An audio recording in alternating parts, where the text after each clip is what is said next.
There's a show on Netflix about Jeffrey Dahmer, Oh, the serial I've killer heard about it. who was killed in his cell, I believe, or killed in prison. And Dahmer, I thought we got a woo for Dahmer. That was a baby. Okay, I was worried for a second. I thought somebody went woo. Okay, see me after the service. It's a baby. So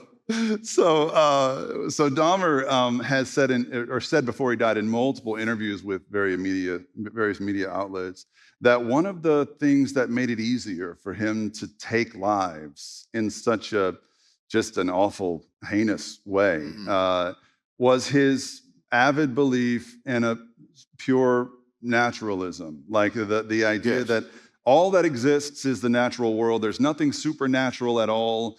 And we are here purely because of, what he would call Darwinian processes, unguided evolution. And so what is life really worth? What's anything really worth? And so he's not saying in those interviews that that's why he killed people, but he said that made it easier for him to kill people. And later he became a Christian in prison. I don't believe it was just jailhouse religion. I think he really converted. But what got him to faith in Christ was someone who met him on a rational ground and said, look, there's another way of seeing the beginnings of the universe and the reasons we have for being. I just wanted to ask you, do you think there's something there about the inherent dangers of a strictly naturalistic worldview? I do, Eric. I think that's absolutely correct. I think in that sense, Dahmer did draw the logical conclusions of atheism and naturalism.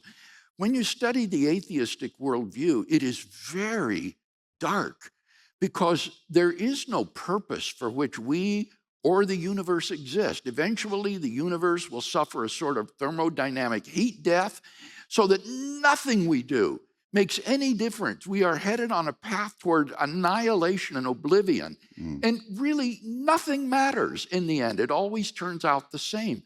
Moreover, without God, there isn't any sort of absolute standard for right and wrong, good and evil. In nature, whatever is right. And so the world is ultimately valueless. And then as well, it seems that the world is ultimately purposeless. There isn't any reason for which you exist. You're an accidental byproduct of environment and genetics. There's no reason for which the human race exists.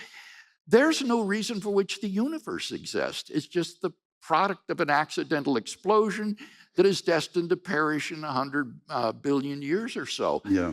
So it is a very dark view, and I think that it is only by living inconsistently with their worldview that contemporary atheists and agnostics are able to live happily in life. I do not think that anyone who lives consistently with an atheistic worldview will be happy.